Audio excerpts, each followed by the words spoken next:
दोस्तों हम शुरुआत करते हैं बिहार की राजधानी पटना से। और पटना में आपको बता दें कि कुल 14 विधानसभा की सीटें हैं। पिछली दफा यहां पर बीजेपी को 5 सीटों पर जीत मिली थी, 6 पर आरजेडी और 1 पर कांग्रेस और 2 पर यहां पर सीपीआई-एमएल चुनाव जीतने में कामयाब हुई थी। तो हम शुरुआत करते हैं मोकामा विधानसभा सीट से, जहां पर इस बार जो है ये सीट हॉट सीट बना हुआ है।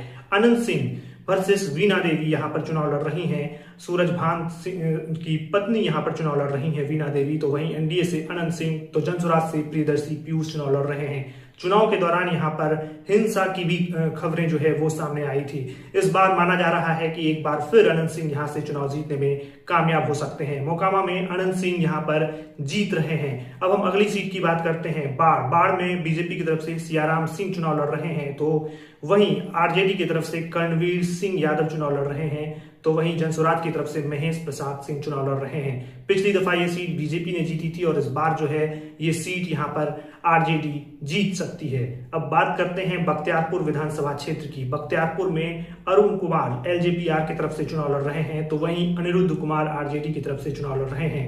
और वहीं जनसुराज की तरफ से वाल्मीकि सिंह यहाँ पर उम्मीदवार हैं। और वहीं जेजेडी की तरफ से तेज प्रताप यादव की पार्टी से गुलशन यादव भी चुनावी मैदान में है। पिछली दफा ये सीट आरजेडी ने यहाँ पर जीती थी और इस बार भी यहाँ पर आरजेडी का पलड़ा इस सीट पर भारी नजर आ रहा है, यानी आरजेडी जो है जीत रही है। बात करते हैं दीघा विधानसभा क्षेत्र की। दीघा में बीजेपी ने संजीव चौरसिया को यहाँ पर उम्मीदवार बनाया था। तो वहीं सीपीआई-एमएल ने सुशांत सिंह राजपूत की बहन दिव्या गौतम को इस सीट पर उम्मीदवार बनाया है।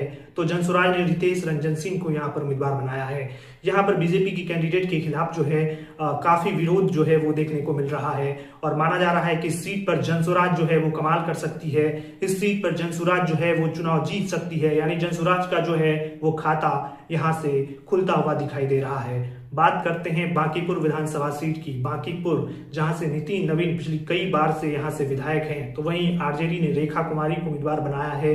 तो जनसुराज ने यहां से वंदना कुमारी को चुनावी मैदान में उतारा है। और एक बार फिर इस सीट पर बीजेपी यहां पर चुनाव जीत सकती है।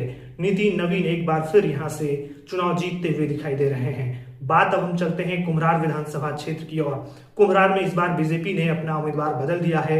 यहाँ पर संजय कुमार गुप्ता को अपना उम्मीदवार बनाया है।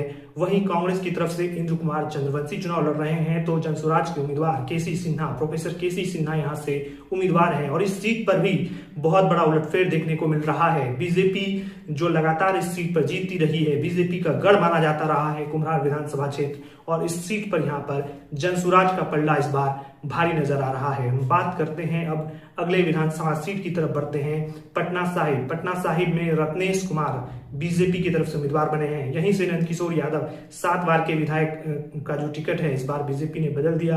तो वहीं कांग्रेस की तरफ से शशांक शेखर चुनावी मैदान में है और जनसुराज की तरफ से विनीता मिश्रा चुनाव लड़ रही हैं। और इस सीट पर जो है पिछली दफा बीजेपी ने जीता था और इस बार जो है यहाँ कांग्रेस का पलड़ा भारी नजर आ रहा है। कांग्रेस इस सीट को जीत सकती है। चलिए हम अगली सीट की तरफ बढ़ते हैं, फतवा में रूपा कुमारी एलजेपीआर की तरफ से चुनाव लड़ रही हैं। तो वहीं डॉक्टर रामानंद यादव आरजेडी की तरफ से चुनाव लड़ रहे हैं। तो वहीं जनसुराज की तरफ से राजू कुमार यहाँ पर चुनावी मैदान में हैं। पिछली दफा ये सीट आरजेडी ने जीती थी और एक बार फिर आरजेडी के पास ये सीट जो है वो बरकरार रहेगी। आरजेडी यहाँ पर फतवा विधानसभा क्षेत्र जो है वो जीतने जा रही है। दोस्तों बात करते हैं एक और हॉट सीट दानापुर की। दानापुर में इस बार बीजेपी ने रामकृपाल यादव को चुनावी मैदान में उतारा है। तो वहीं आरजेडी की तरफ से रीतलाल यादव जो कि जेल से चुनाव लड़ रहे हैं। तो आपको बता दें कि इस सीट पर जो है घमासान है, बहुत हॉट सीट है, बहुत कांटे की टक्कर है। और इसमें माना जा रहा है कि रामकृपाल यादव को यहाँ पर एज है और दानापुर सीट पर रामकृपाल यादव चुनाव जीतते हुए दिखाई दे रहे हैं। चलिए हम एक और अगली सीट की तरफ बढ़ते हैं, मनेर में यहाँ पर जितेंद्र यादव जो है एलजेपीआर से लड़ रहे हैं। तो वहीं आरजेडी से भाई वीरेंद्र यहाँ पर चुनाव लड़ रहे हैं। तो जनसुराज से संदीप सिंह, इस सीट पर तेज प्रताप यादव के उम्मीदवार भी हैं शंकर कुमार।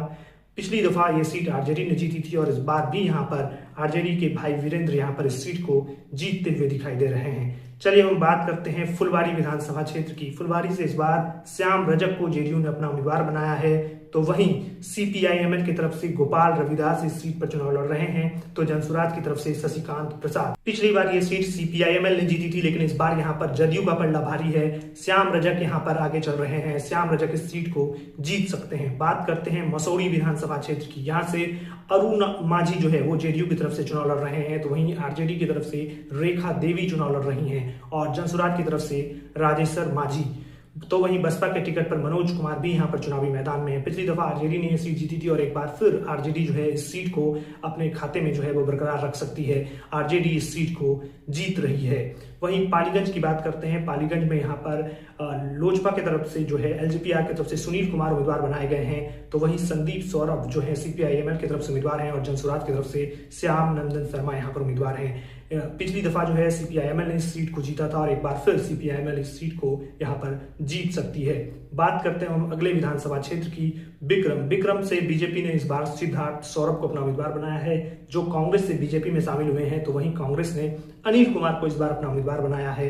तो वहीं आम आदमी जनसुराज की तरफ से यहाँ पर मंटू कुमार भी जो है वो चुनावी मैदान में है। पिछली दफा ये सीट कांग्रेस ने जीती थी और इस बार इस सीट पर कड़ी टक्कर देखने को मिल रही है। टोटल बात कर लेते हैं तो दोस्तों, पटना जिले में राजद जो है इस बार 5 सीटें जीत सकती है, बीजेपी 2 सीटें जीत सकती है, CPIML जो है वो 1 सीट जीत सकती है और जदयू 2 सीटें जीत सकती है। 2 सीटें यहाँ पर जनसुराज के खाते में जाता हुआ दिखाई दे रहा है। तो वहीं कांग्रेस जो है 1 सीट जीत सकती है और 1 सीट पर यहाँ पर कड़ी टक्कर देखने को मिल रही है।